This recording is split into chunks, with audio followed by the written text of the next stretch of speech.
మీరెప్పుడైనా మన దేశంలో జరిగిన ఒక సూపర్ షాకింగ్ డార్క్ సీక్రెట్ గురించి విన్నారా? ఇది లక్షల మంది జీవితాలను తలకిందులు చేసిన స్టోరీ. ఈ రోజు మనం ఈ వీడియోలో 1970లలో ఇండియాలో జరిగిన ఫోర్స్డ్ స్టెరిలైజేషన్ ప్రోగ్రామ్ గురించి డీప్ గా మాట్లాడుకోబోతున్నాం. ఫోర్స్డ్ స్టెరిలైజేషన్ అంటే ప్రజలను బలవంతంగా ఆపరేషన్ చేసి వాళ్లకు ఇక పిల్లలు పుట్టకుండా చేయడం. స్టెరిలైజేషన్ అంటే మగవాళ్లకు వాసెక్టమీ లేదా ఆడవాళ్లకు ట్యూబెక్టమీ అనే సర్జరీలు చేయడం. దీనివల్ల వాళ్ళు ఇక పిల్లల్ని కనలేరు. అసలు ఈ ప్రోగ్రామ్ ఎందుకు స్టార్ట్ అయింది? ఎంతమంది సఫర్ అయ్యారు? ప్రజలు ఎందుకు భయపడ్డారు? ఇతర దేశాలు ఇండియాపై చేసిన ఒత్తిడి ఏమిటి? ఈ ప్రోగ్రామ్ ఇండియాను అప్పుడు ఇప్పుడు ఎలా ఎఫెక్ట్ చేసింది?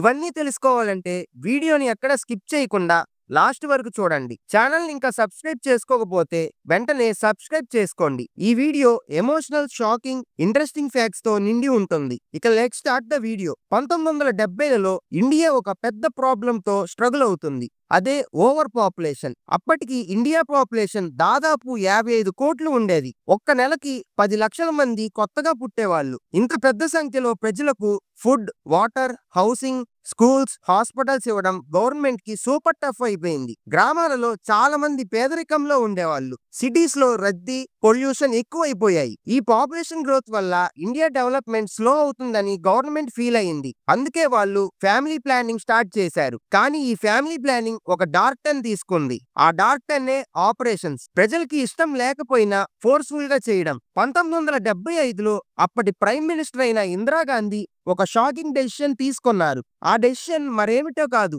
ఎమర్జెన్సీ. ఎమర్జెన్సీ అంటే దేశంలో స్పెషల్ రూల్స్ అమలు చేయడం. ఇందులో ప్రజల హక్కులు తీసేస్తారు. ప్రజలు ఫ్రీగా మాట్లాడలేరు, ప్రొటెస్ట్ చేయలేరు, గవర్నమెంట్ కి వ్యతిరేకంగా ఏమీ చేయలేరు. ఈ ఎమర్జెన్సీలో ప్రెస్, అప్పట్లో ప్రెస్ అంటే ఎక్కువగా న్యూస్ పేపర్స్ అండ్ రేడియోనే ఉండేది. అది కూడా సెన్సార్ అయ్యింది. సెన్సార్ అంటే గవర్నమెంట్ ఏం చెప్పమంటే అది మాత్రమే న్యూస్ లో చెప్పాలి, నిజాలు దాచాలి. ఈ టైంలో ఇందిరాగాంధీ కొడుకు సంజయ్ గాంధీ ఒక పెద్ద రోల్ తీసుకున్నారు. అది ఈ స్టోరీని మరింత డేంజరస్ గా చేసింది. సంజయ్ గాంధీకి ఎలాంటి అఫీషియల్ పొజిషన్ లేకపోయినా ఆయన గవర్నమెంట్ లో చాలా పవర్ఫుల్. ఆయన 5 పాయింట్ ప్రోగ్రామ్ అని ఒక ప్లాన్ తీసుకొచ్చారు. ఇందులో ఫ్యామిలీ ప్లానింగ్ మెయిన్ ఫోకస్. ఈ ప్లాన్ లో ఇతర గోల్స్ కూడా ఉన్నాయి. కానీ స్టెరిలైజేషన్ అనే ఐడియా సూపర్ అగ్రెసివ్ గా అమలు అయ్యింది. సంజయ్ గాంధీ ఈ ప్రోగ్రామ్ ని పర్సనల్ గా సీరియస్ గా తీసుకున్నారు.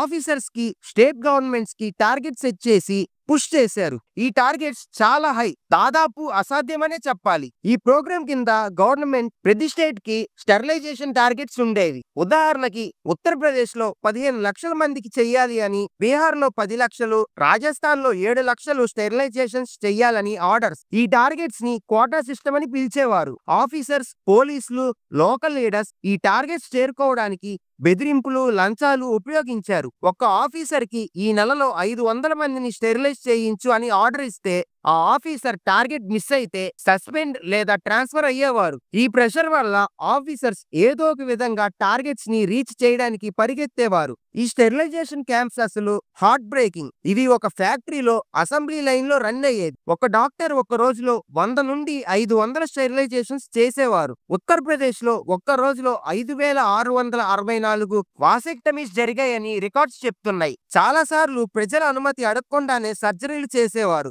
అనస్థీషియా ఇవ్వకుండా కూడా ఆపరేషన్స్ జరిగాయి. ఈ క్యాంపుల్లో శానిటైజేషన్ లేకపోవడం వల్ల ఇన్ఫెక్షన్స్, బ్లీడింగ్ డెత్స్ జరిగాయి. కొన్ని క్యాంపుల్లో సరైన లైటింగ్, స్టెరిలైజ్డ్ టూల్స్ కూడా లేవు. ఇమాజిన్, ఒక టెంట్ లో మట్టి ఫ్లోర్ మీద హైజీన్ లేకుండా సర్జరీస్ చేయడం. ఈ ప్రోగ్రామ్ పేదవాళ్ళు, మైనారిటీ కమ్యూనిటీస్, ఆదివాసులు, దళితుల మీద ఎక్కువ ఫోకస్ చేసింది. ఉత్తరప్రదేశ్, బీహార్, రాజస్థాన్, హర్యానా లాంటి స్టేట్స్ లో ఈ టార్గెట్ బాగా జరిగింది. పోలీసులు గ్రామాల్లోకి వెళ్లి మగవాళ్లను బలవంతంగా క్యాంప్స్ కి తీసుకువెళ్లేవారు. కొన్నిసార్లు లంచాలు ఆఫర్ చేసేవారు. ఉదాహరణకి స్టెరిలైజ్ చేయించుకుంటే 100 రూపాయలు లేదా రేషన్ కార్డు ఇస్తామని. కానీ చాలా సార్లు బెదిరింపులే ఎక్కువ. స్టెరిలైజ్ చేయించుకోకపోతే నీ జాబ్ పోతుంది లేదా నీ రేషన్ కార్డు క్యాన్సిల్ చేస్తామని. గ్రామాలలో యంగ్ మెన్, పేద ఫ్యామిలీస్ లేదా ఎడ్యుకేషన్ లేని వాళ్ళని ఈజీగా టార్గెట్ చేసేవారు. ఈ ప్రోగ్రామ్ లో దాదాపు 2000 నుండి 3000 1200 మంది ఇన్ఫెక్షన్స్, మెడికల్ నెగ్లిజెన్స్ వల్ల చనిపోయారని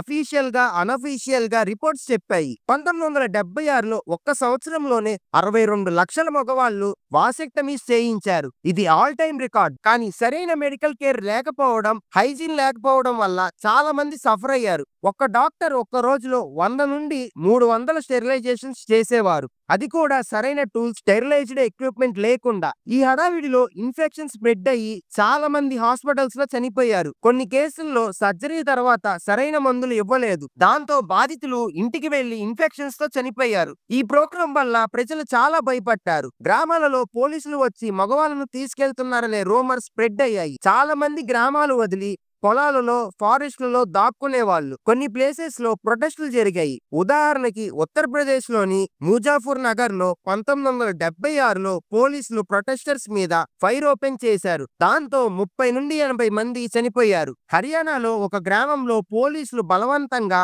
మగవాళ్ళను క్యాంప్స్ కి తీసుకెళ్లడానికి ట్రక్కులు పంపేవాళ్ళు. ఈ ఫియర్ వల్ల చాలా ఫ్యామిలీస్ తమ హౌసెస్ వదిలి పారిపోయేవాళ్ళు. కొంతమంది రాత్రిపూట ఇంట్లో ఉండటం మానేశారు. ఎమర్జెన్సీ వల్ల మీడియా పూర్తిగా సెన్సార్ అయింది. న్యూస్ పేపర్స్, రేడియోలో ఈ స్టెరిలైజేషన్ ప్రోగ్రాం గురించి నిజాలు బయటికి రాకుండా ఆపేశారు. గవర్నమెంట్ ఈ ప్రోగ్రామ్ ను దేశ ప్రోగ్రెస్ కోసమని ప్రాపగాండా చేసింది. కొన్ని న్యూస్ పేపర్స్ గవర్నమెంట్ కి వ్యతిరేకంగా రాయడానికి ట్రై చేస్తే వాళ్ళు ఆఫీసెస్ ని సీల్ చేశారు. ఎమర్జెన్సీ లిఫ్ట్ అయ్యే వరకు ఈ అత్యాచారాల గురించి ఎక్కువ మందికి తెలియదు. 1977లో ఎమర్జెన్సీ లిఫ్ట్ అయిన తరువాత ఎలక్షన్స్ జరిగాయి. ఈ స్టెరిలైజేషన్ ప్రోగ్రామ్ ఒక పెద్ద ఇష్యూ అయింది. కాంగ్రెస్ మీద నమ్మకం లేక ఎవరు ఓటు వేయలేదు. ఇందిరాగాంధీ, సంజయ్ గాంధీ ఇద్దరు తమ సీట్స్ కోల్పోయారు. ఉత్తరప్రదేశ్, బీహార్, హర్యానా లాంటి స్టేట్స్ లో కాంగ్రెస్ ఓట్ షేర్ బాగా తగ్గిపోయింది. ఈ ఎలక్షన్స్ లో స్టెరిలైజేషన్ ఒక పొలిటికల్ వెపన్ అయింది. అపోజిషన్ పార్టీస్ ఈ ఇష్యూని యూజ్ చేసి కాంగ్రెస్ ని డౌన్ చేశాయి. ఈ ప్రోగ్రాం వల్ల సఫర్ అయిన వాళ్లకు ఎలాంటి కాంపెన్సేషన్ ఇవ్వలేదు.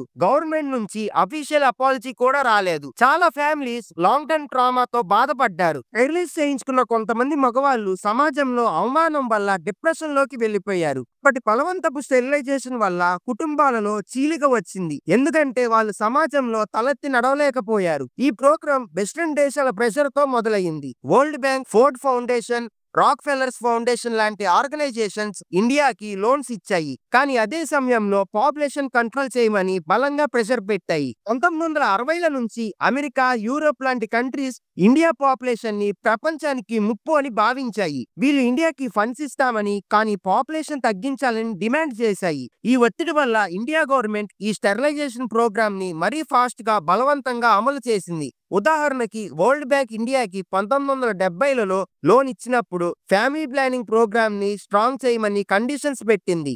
ఈ స్టెరిలైజేషన్ ప్రోగ్రామ్ ఇండియాలో ఫ్యామిలీ ప్లానింగ్ గురించి చర్చలు బాగా ఎఫెక్ట్ చేసింది. 1970లలో జరిగిన అత్యాచారాల వల్ల ఇప్పటికీ కొన్ని గ్రామాల్లో స్టెరిలైజేషన్ గురించి భయం ఉంది. కొంతమంది గవర్నమెంట్ హాస్పిటల్స్ ని నమ్మరు.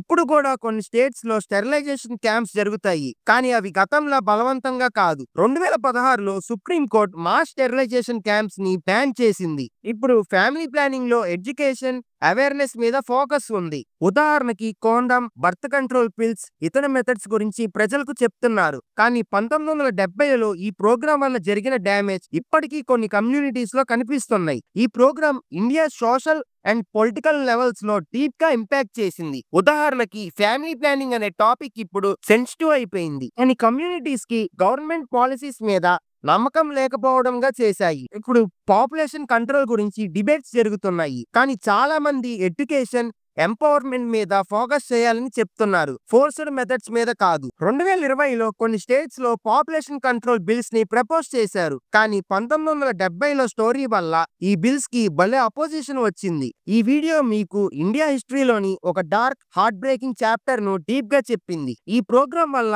లక్షల మంది సఫర్ అయ్యారు. కానీ దీని గురించి ఎక్కువ మందికి తెలియదు. మనం ఈ హిస్టరీ నుంచి లెసన్స్ లెర్న్ చేసి ఫ్యూచర్ లో ఇలాంటి మిస్టేక్స్ అవాయిడ్ చేయాలి. మీకు ఈ వీడియో నచ్చిందా? కమెంట్స్ లో మీ ఫీలింగ్స్ ని షేర్ చేయండి. మీ ఫ్రెండ్స్ అండ్ ఫ్యామిలీ మెంబర్స్ కి ఈ వీడియో షేర్ చేయండి. మన రియల్ టాక్స్ ఛానల్ ని సబ్స్క్రైబ్ చేసుకోండి. నెక్స్ట్ వీడియో కోసం వెయిట్ చేయండి. Thanks for watching. నెక్స్ట్ వీడియోలో కలుద్దాం. Bye bye.